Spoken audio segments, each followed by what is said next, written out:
hukum ini apa ya? Hukum ini sudah menjadi hukum di Indonesia ini sudah menjadi hukum transaksionis terhadap suatu perkara, sebuah perkara yang masuk ke apa namanya kepada peradilan, kepolisian dan kejaksaan. Ini udah nggak baik, memang udah rusak bang.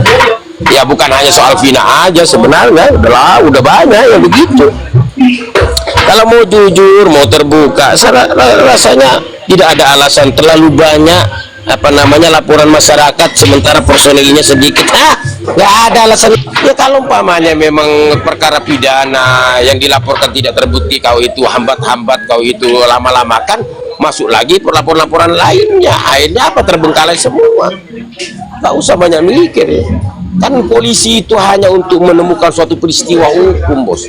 Soal pembuktian iya atau tidak, nah nanti kan berkolaborasi dengan kejaksaan. Kalau memang tidak ditemukan, contoh kasus Vina dari awal tidak ditemukan tindak pidana ini, ya udah SP3 harusnya, nggak usah lagi yang dijadikan pidana dan lain sebagainya. Kalau memang ini pidana, memang diindikasi adanya pengembangan penyidikan diindikasi adanya tindak pidana, ya carilah orang yang membunuh yang sebenarnya, jangan asal comot. Kan begitu, asal comot kan begini kejadiannya. Kasihan anak orang, bos. Kan tidak terjadi aja pada anak-anaknya kalian itu semua. Kalau terjadi pada saudara dan anaknya kalian, apa nggak pedih hatinya gitu?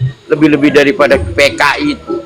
Pedihnya wahai jenderal, kan begitu bahasa filmnya G30 PKI. Itu aja dulu, bos. Siap. Terima kasih banyak Pak Bravo, luar biasa. Saya mau menanyakan ke Bang Semi ya. Coba Bang Semi apa nggak Bang Semi mengenai dengar nggak mengenai Vina itu katanya diperkosa ya? Diperkosa. Itu kan sempat kalau nggak salah ada juga di BAP itu, bahkan ada yang mengatakan juga, kalau salah diluruskan ya, kita saling meluruskan. Saya duluan nih, saya memperawani nih.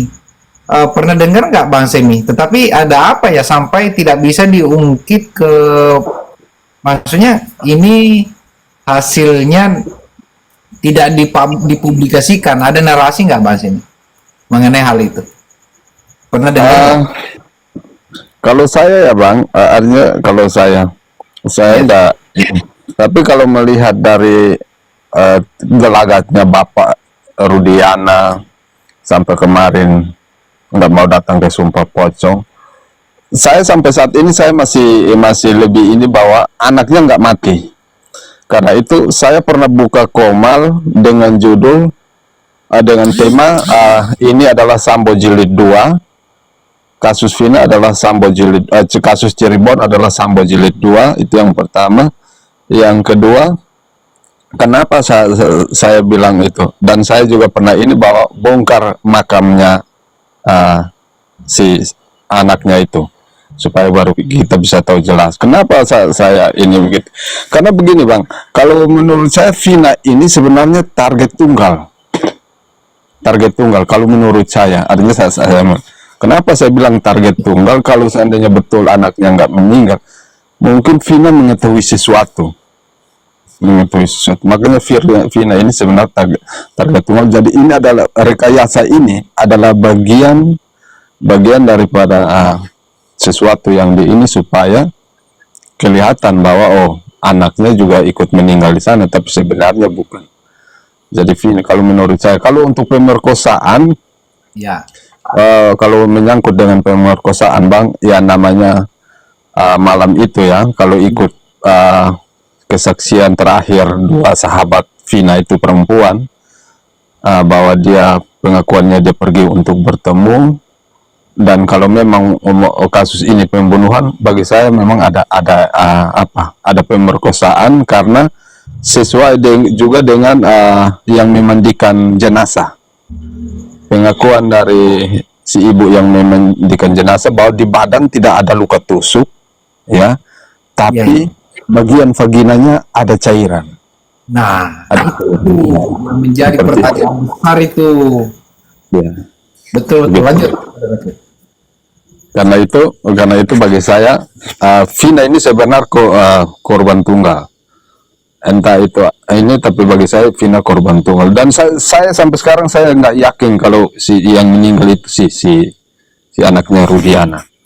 Si anaknya Rudiana itu artinya itu pendapat saya. Saya ada pertanyaan seperti ini Bang, kepada Bang Pau. Abang tadi juga Bang Siantar ini bahwa penyidik melihat sesuatu itu dengan kacamata kuda. Mungkinkah ini adalah penyebab daripada kebanyakan penyidik itu adalah lulusan SMA? Itu yang pertama. Yang kedua, dan juga ini adalah penyebab dari setiap penerimaan siswa baru itu ada orang mengeluarkan banyak duit di sana untuk menjadi seorang polisi.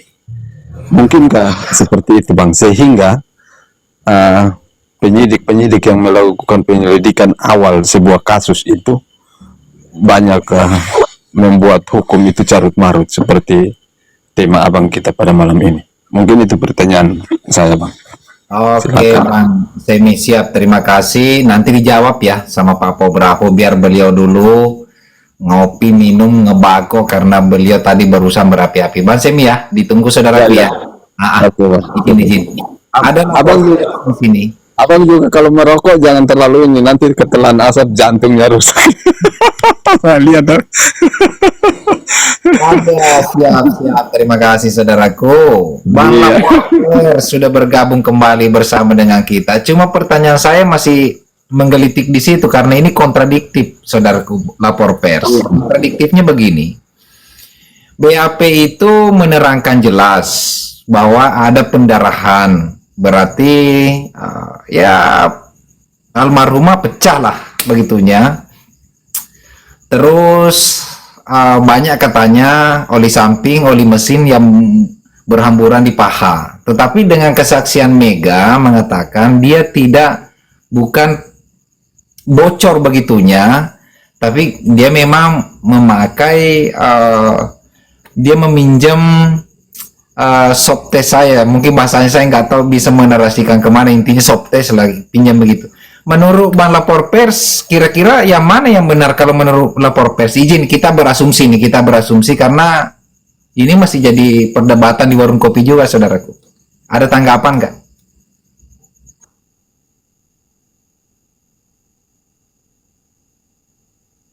Siap,